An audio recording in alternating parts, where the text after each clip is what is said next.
नमस्ते, प्रणाम। संजू संघर्ष पे सभी दीदी बहनी का स्वागत है। तो दीदी बहनी, आज हम एक परदेसी बलमुआ के ऊपर गीत लेकर के आयल हिला। बहुत ही सुंदर हो, बहुत ही झकास हो।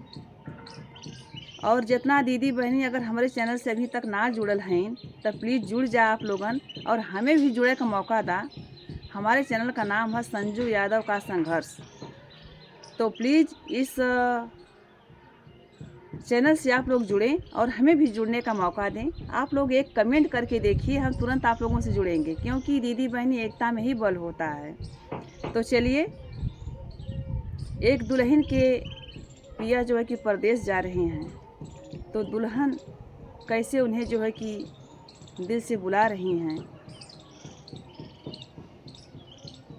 अपने बगल में करैली का पेड़ लगैले हैं, करैली न उनकर फूलत हो न फरत हो। तो चलिए गीत के माध्यम से जानल जाए।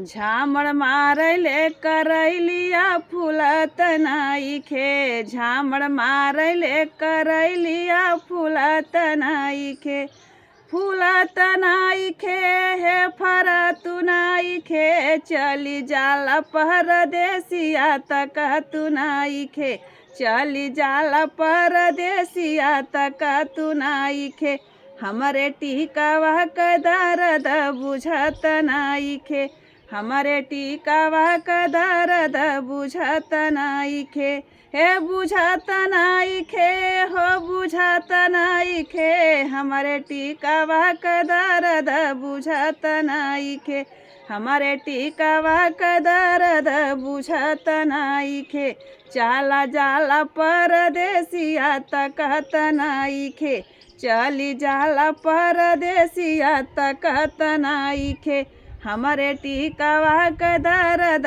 बुझत नाइखे, हमरे टीकावा क दर्द बुझत नाइखे, झामड़ मारैले करैलिया फूलत नाइखे, झामड़ मारैले करैलिया फूलत नाइखे, हे फूलत नाइखे हो फरत नाइखे, चली जाला परदेसिया तकत नाइखे, चली जाला परदेसिया तकत नाइखे, हमरे नाथिया क दर्द बुझत नाइखे, हमरे नाथिया क दर्द बुझत नाइखे, हे बुझत नाइखे हो बुझत नाइखे, चली जाला परदेसिया तकतु नाइखे, हमरे नाथिया क दर्द बुझत नाइखे, हमरे नाथिया क दर्द बुझत नाइखे,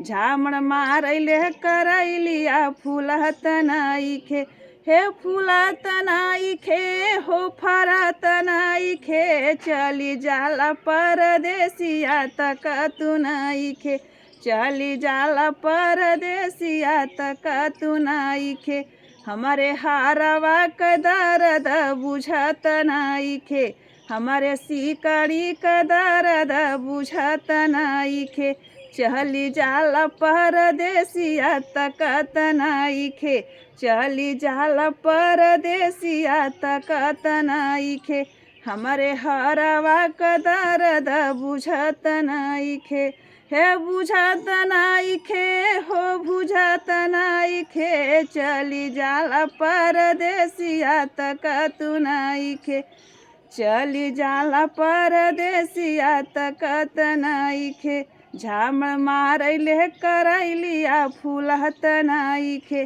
झामड़ मारैले करैलिया फूलत नाइखे, हे फूलत नाइखे हे फरतु नाइखे, चली जाला परदेसिया तकतु नाइखे, हमरे करधन क दर्द बुझत नाइखे, हमरे करधन क दर्द बुझत नाइखे, हे बुझत नाइखे हो बुझत नाइखे, चली जाला परदेसिया तकत नाइखे, हमरे करधन क दर्द बुझत नाइखे, झामड़ मारैले करैलिया फरतु नाइखे, हे फूलत नाइखे हो फूलत फूलत नाइखे, झामड़ मारैले करैलिया फूलत नाइखे। चली जाला परदेसिया तकत नाइखे, हमारे पायजन क दर्द बुझत नाइखे, हमारे पायजन क दर्द बुझत नाइखे। झामड़ मारैले करैलिया फूलत नाइखे, हे फूलत नाइखे हो फरत नाइखे। चली जाला परदेसिया तकत नाइखे, चली जाला परदेसिया तकत नाइखे। हमारे दिलवा क दर्द बुझत नाइखे, हमारे दिलवा क दर्द बुझत नाइखे। चली जाला परदेसिया तकतु नाइखे, हे तकतु नाइखे हो तकतु नाइखे। हमारे दिलवा क दर्द बुझत नाइखे, झामड़ मारैले करैलिया फूलत नाइखे, हे फूलत नाइखे हो फरत नाइखे। चली जाला परदेसिया तकत नाइखे, चली जाला परदेसिया तकतु नाइखे। तो दीदी बहनी, यह नाच गीत आप लोगों को कैसा लगा कमेंट बॉक्स में ज़रूर बताइएगा।